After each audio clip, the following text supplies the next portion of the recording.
ಯಾರೋ ಕೆಡುಕು ಮಾಡಿದ್ದಾರೆ ಅಂತ ತಿಳ್ಕೊಳ್ಳೋದು ಹೇಗೆ ಅಂತ ಗೊತ್ತಿದೆಯಾ? ಮನೆಗೇನೋ ಕೆಡುಕಾಗಿದೆ ಅನ್ನೋದಕ್ಕೆ ತಿಳ್ಕೋಬೇಕು ಅಂದರೆ ಪ್ರತಿ ಅಮಾವಾಸ್ಯೆ ಒಂದು ಬೂದುಗುಂಬಳಗಾಯಿಯನ್ನು ಕಪ್ಪು ದಾರದಲ್ಲಿ ಅಷ್ಟಗಂಟುಗಳ ಮೂಲಕ ಅಂದರೆ 8 ಗಂಟುಗಳನ್ನು ಹಾಕಬೇಕು. ಹಾಕಿ ಅದನ್ನು ಮಠ ಮಧ್ಯಾಹ್ನ ಬಾಗಿಲಿನ ಹೊಸಲಿಗೆ ಹೊರಗಡೆ ಕಟ್ಟಿಬಿಟ್ರೆ ಅದೇನಾದರೂ 7 ದಿನದಲ್ಲಿ ಕೊಳೆತು ಬಿದ್ದು ಬಿಟ್ಟರೆ ಆ ಮನೆಗೆ ಏನೋ ಒಂದು ಕೆಡುಕು ತಟ್ಟಿದೆ ಅನ್ನುವುದರ ಸಂಕೇತ. ನೆನಪಿಟ್ಟುಕೊಳ್ಳಿ. 7 ದಿನ, ಕೆಲವು ಮನೆಗಳಲ್ಲಿ 7 ಗಂಟೆಗಳಲ್ಲಿ ಬಿದ್ದೋಗುತ್ತೆ. ಅಲ್ಲಿಗೆ ಅಲ್ಲೊಂದು ತಲೆ ಬೀಳುತ್ತೆ.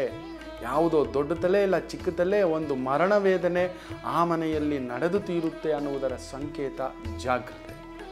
ಸೊ ಇನ್ಮೇಲೆ ನಿಮ್ಮ ಮನೆ ಮೇಲೆ ಯಾವುದೋ ಕೆಡುಕಾಗಿದೆ ಅಂತ ತಿಳ್ಕೋಬೇಕು ಅಂದರೆ ಏನು ಮಾಡಬೇಕು ಅನ್ನೋದು ಗೊತ್ತಾಯ್ತಲ್ವಾ?